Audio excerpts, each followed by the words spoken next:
What's going on, everyone? My name is Cam, and I'm one of Checkpoint's sales leaders here on the MSP side. Today, I wanted to highlight our new MSP platform.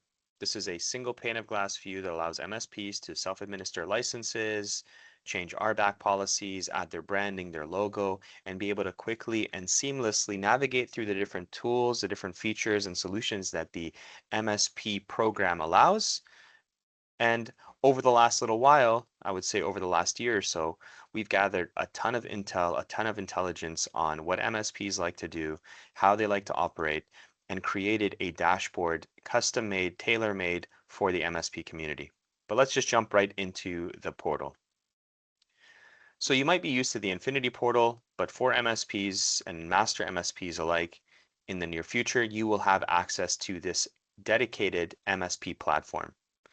Like I said, this is a seamless and easy to navigate tool that allows you to change RBAC policies, get your general information, launch and create customer accounts with trial licenses, be able to quickly and efficiently add NFR licensing, etc.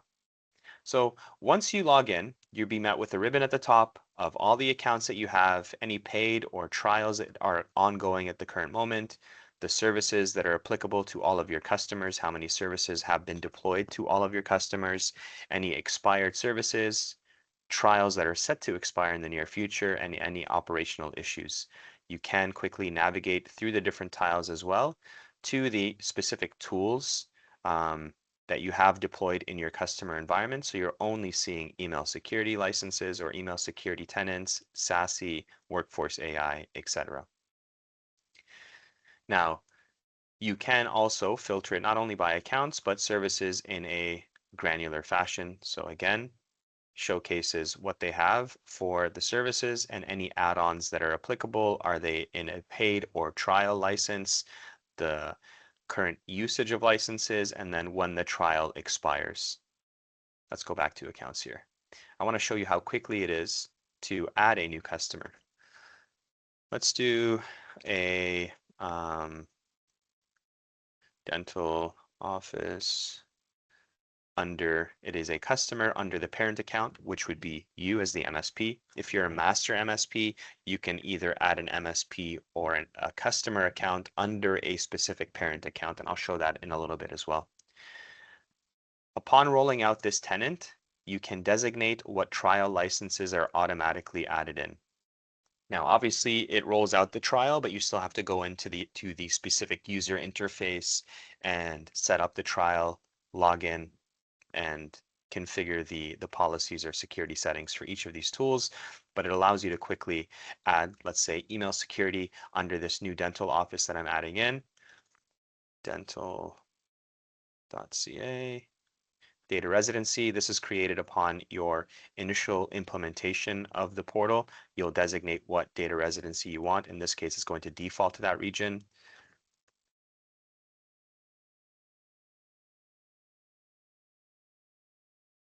Country, state, city are all mandatory fields. Same with zip code. Phone number as well. It could be your phone number or it could be the customer's phone number. Doesn't matter as long as it's filled out. Is the company owned, controlled, or partially owned by the government? In most cases, no. Create it.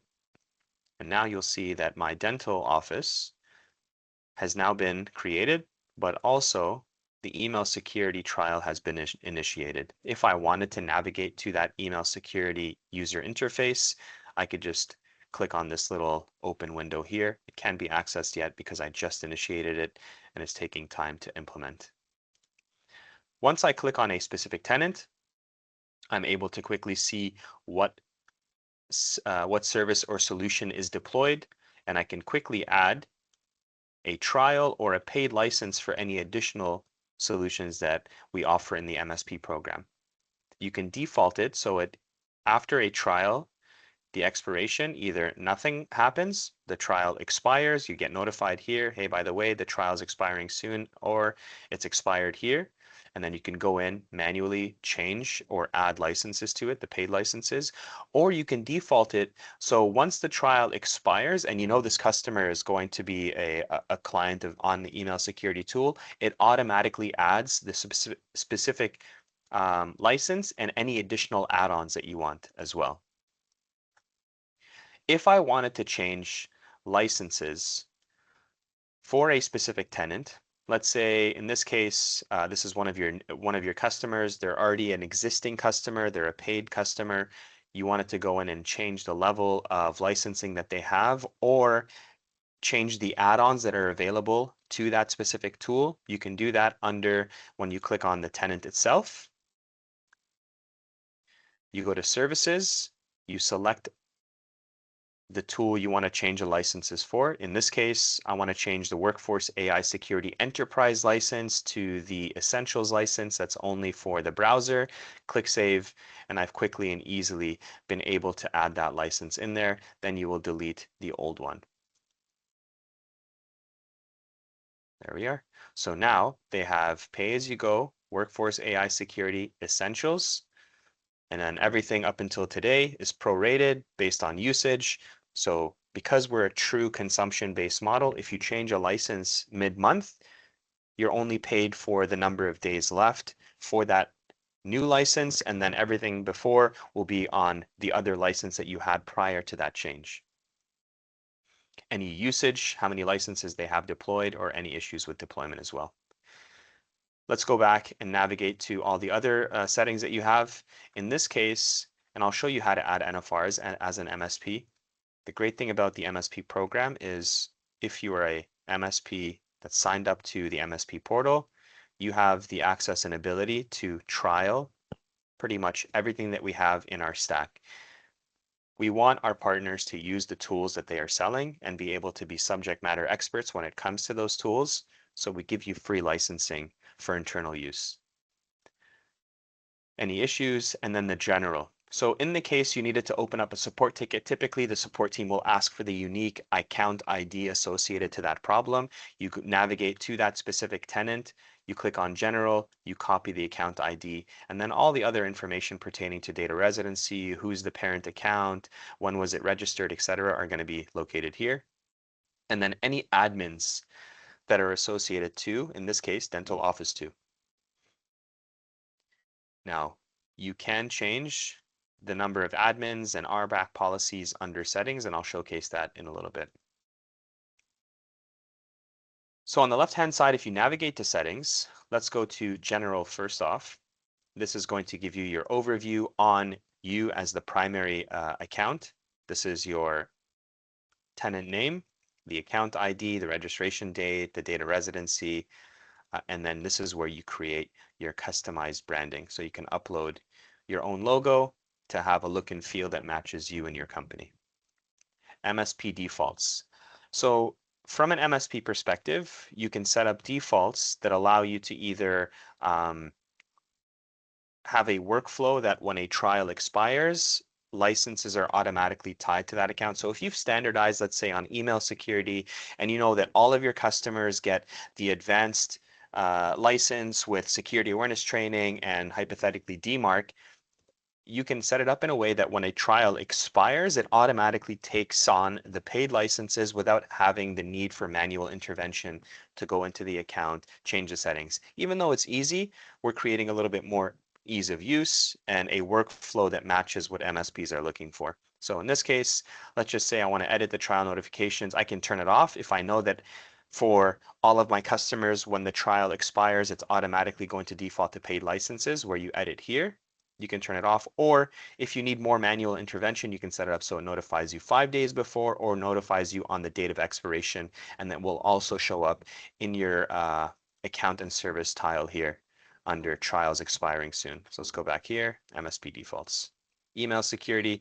I know that all of my customers, that when I start a service in a free trial, I want them to go to the advanced email and apps, so email and collaboration, with all of these add-ons upon expiration. So security awareness training, leak credentials, DMARC, etc.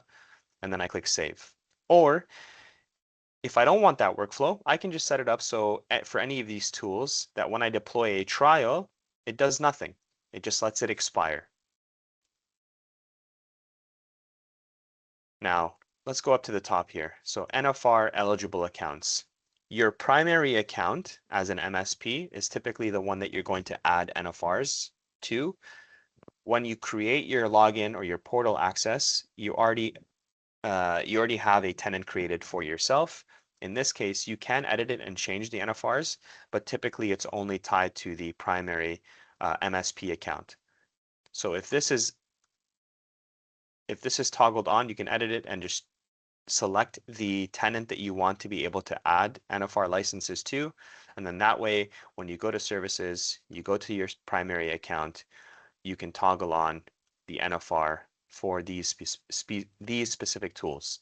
And like I said, if you want to trial anything internally, indefinitely, you will have NFR licenses. If you're having an issue with adding anything on NFR, just let us know, and your account manager will be able to look at the backend and make sure that it is deployed for you. But you'll notice how easy it is. So if I click on my primary tenant, I click, let's say, endpoint security. See how it's free trial or paying. There's no NFR button.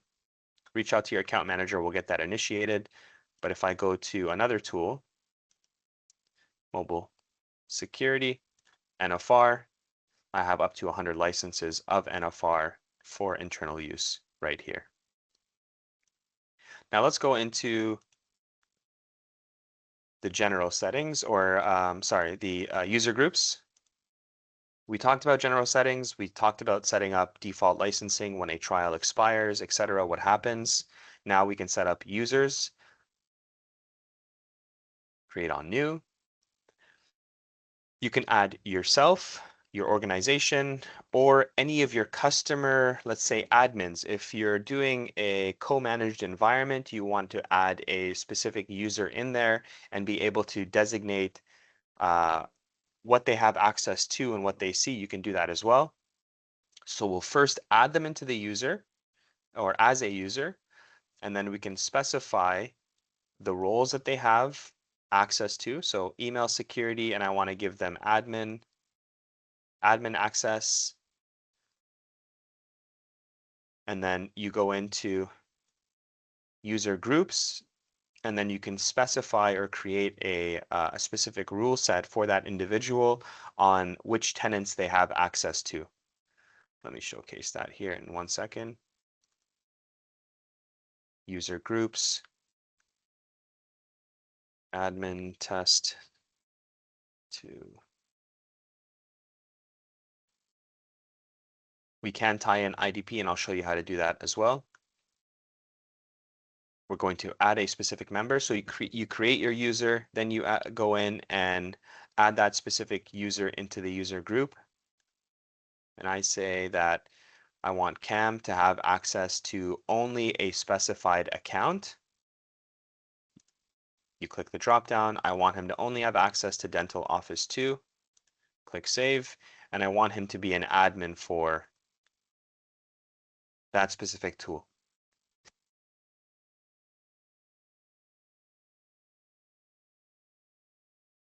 Excuse me. So now I've specified that Cam has access to Dental Office 2. He's an admin for email security only. I click Finish, and that's how you set your RBAC policies up. Identity and access. We integrate with all the major IDP organizations. You can do that here. Any audit logs that you want to be able to look at, who's added what license, who's added a client, who's deleted anything, what type of navigation that they're doing, etc. And then any API keys here that have been integrated as well. If you have any questions that pertain to the MSP platform, or if you have any suggestions or recommendations on some new advancements, enhancements, or something that you would like to see, please let us know. Your account manager is going to be a great resource to reach out to, bring on a solutions engineer, and hopefully be able to take your recommendations to our product management team and enhance and advance this as it goes on. This is the first iteration of this tool. It is going to be a lot more advanced in the near future. We're going to have MCP connectors, more granular reporting. Um, and oh, before I let you go, you can go into the specific um, solutions that you have deployed and only be able to see, let's just hypothetically say I wanted to showcase all of my customers that have email security. I can do that right here and then quickly toggle into that specific user interface, set up my policies, set up my trial, etc. from here. Or I can do it from the main landing page as well.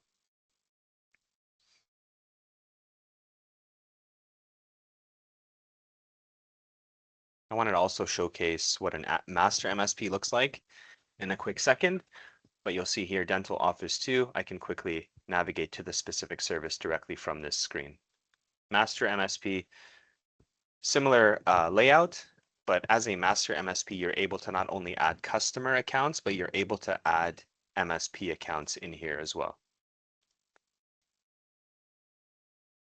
Similar look and feel, everything is the same, all the functionality is the same, the settings are the same. But instead of just adding a customer, you can add a new MSP, or when you add a customer, you can dedicate or designate which parent account it's for. So you have MSP1, I'm adding a dental office that they're managing. They don't have the ability to do it. You can give them access to be able to add their own customers. But in this case, let's say I'm doing it. I can specify the parent account, take that all that information that they've given me and add and quickly launch those tenants with specific trials in mind. I hope you found this informative. Again, if you have any questions, reach out to your account manager, reach out to your resources in territory. We'd be more than happy to jump on a call with you, showcase not only the MSP platform, but also showcase any of the additional tools and functionality that we have available for it, but go into a deeper dive into any of the products as well. But until next time, I hope you have a great rest of your day and we will talk soon. See you everyone. Bye-bye.